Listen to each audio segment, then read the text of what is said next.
Dear students, platform of learning YouTube channel पर हम इस वीडियो में 8th क्लास की गणित सब्जेक्ट की वर्कशीट नंबर 6 को सॉल्यूशन के साथ एक्सप्लेन करने जा रहे हैं। वीडियो को पूरा ज़रूर देखें और अगर आपने अभी तक चैनल को सब्सक्राइब नहीं किया है तो इसे सब्सक्राइब ज़रूर कीजिए। स्टार्ट करते हैं वर्कशीट नंबर 6। एक रोचक पहेली। देखिए यहाँ पर आपको एक पहेली दी गई है, चलिए उसे देखते हैं कि वह क्या है। मुक्ता मैडम ने कंचों की एक थैली में से एक मुट्ठी कंचे निकालकर दूसरी थैली में डाल दिए और उस थैली की गांठ मारकर बच्चों को कहा कि इस थैली की गांठ को बिना खोले और बिना फाड़े क्या आप बता सकते हैं इस थैली में कंचों की संख्या क्या है। तो बच्चों कैसी लगी आपको पहेली? आप खुद 2 मिनट सोचकर देखिए, क्या आप इस तरह से किसी थैली में पड़े हुए कंचों की संख्या बता सकते हैं यदि ना आप उस थैली की गांठ को खोलें और ना आप उस थैली को फाड़ें? तो क्या बता पाएंगे आप? देखिए अब क्लास के एक बच्चे फातिमा ने क्या आंसर दिया। फातिमा ने जानते हो क्या किया, उसने पहले थैली में से एक कंचा निकालकर उसको तराजू पर तोला और उसका वजन 15 ग्राम निकला। क्योंकि मैडम ने एक थैली में से कंचे निकालकर दूसरी थैली में डाले थे तो उसने क्या किया, पहली थैली में से एक कंचा निकाला, उसको तराजू पर रखा और उसका वजन निकाला जो कि 15 ग्राम निकला। अब फातिमा ने दूसरी थैली को तराजू पर रखकर तोला, उसका वजन 330 ग्राम पाया। फातिमा खुश हो गई और बोली, मैडम मैं बताऊं कंचों की संख्या? सभी बच्चे हैरान रह गए जब मैडम ने फातिमा का उत्तर सही बताया और फिर फातिमा ने सभी बच्चों को समझाया। तो इस तरह से सभी बच्चे हैरान थे कि किस तरह से इसने आंसर बता दिया। मैडम भी खुश थी कि इसने आंसर बता दिया है। देखिए अब फातिमा ने सभी बच्चों को बताया कि उसने आंसर कैसे निकाला। माना दूसरी थैली में कंचों की संख्या के, हमें दूसरी थैली में बताने थे ना कि कितने कंचे हैं, तो उसने पहले कंचों की संख्या को मान लिया कि के है। अब दूसरी थैली के सभी कंचों का वजन कितना होगा? 15 गुना के, 15 के। क्यों होगा 15? क्योंकि एक कंचे का वजन कितना था? 15 ग्राम। तो दूसरी थैली के सभी कंचों का वजन कितना आया था? 330 ग्राम। यह भी दूसरी थैली के कंचों का वजन है, यह भी दूसरी थैली के कंचों का वजन है, तो दोनों को बराबर रख दिया। 15 के बराबर है 330, दोनों पक्षों को 15 से भाग किया। 15 के बटे 15, 330 बटे 15, 15 से 15 कट गया, के आया। 15 को 330 से भाग करोगे तो 22 आएगा। तो उसने कहा कि दूसरी थैली में कंचों की संख्या कितनी है? 22। तो बच्चों कैसी लगी आपको पहेली? मज़ेदार पहेली थी। देखिए यहाँ से हमारे पास एक निष्कर्ष निकलता है। निष्कर्ष क्या है? हमने देखा कि तराजू समता का प्रतीक है। समता का मतलब होता है समानता। किसी भी चीज़ को समान करने के लिए, बराबर करने के लिए हम तराजू का प्रयोग करते हैं। और समीकरण को बराबर रखने के लिए हम दोनों पक्षों में एक राशि जोड़ते हैं या घटाते हैं या गुना करते हैं या भाग करते हैं ताकि दोनों पक्ष आपस में सदैव बराबर रहें। उसके बाद हम दोनों पक्षों को एक जैसा करने के लिए ये चारों के चारों नियम लगाते हैं। या तो घटा का नियम लगाएंगे या गुना का या भाग का या जमा का नियम लगाएंगे ताकि हमारे दोनों पक्ष आपस में बराबर हो जाएं। देखिए आपके पास एक उदाहरण दिया गया है।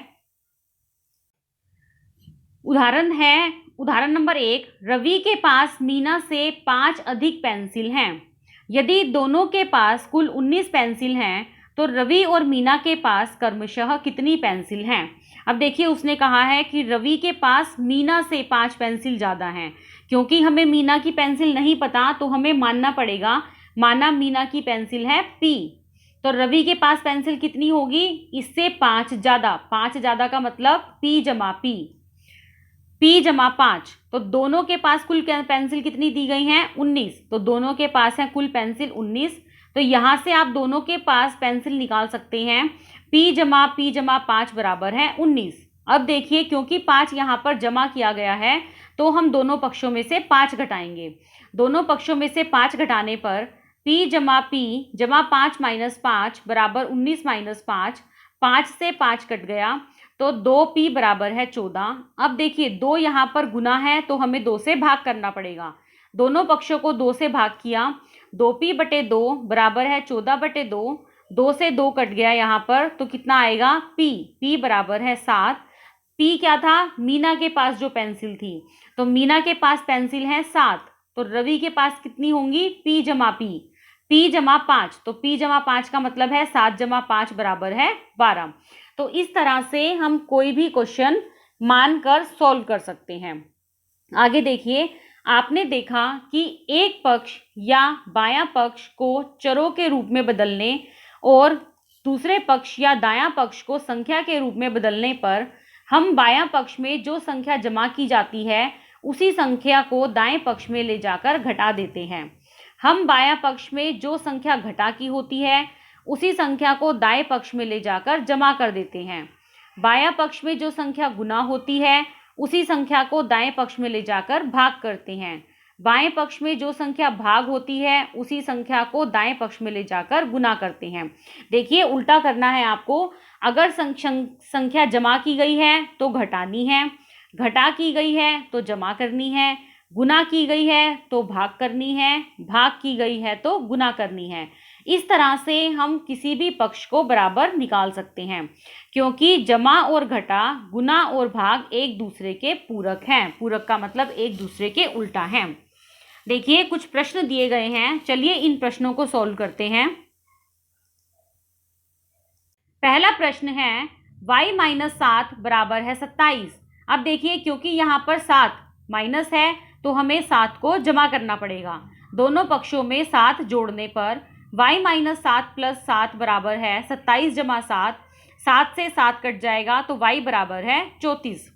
क्वेश्चन नंबर 2, 7/2l बराबर है 2/7। यहाँ पर देखिए 7/2 गुना हो रहा है तो 2/7 से गुना करना पड़ेगा हमें। दोनों पक्षों को 2/7 से गुना करने पर 7/2l गुना 2/7 बराबर है 2/7 गुना 2/7।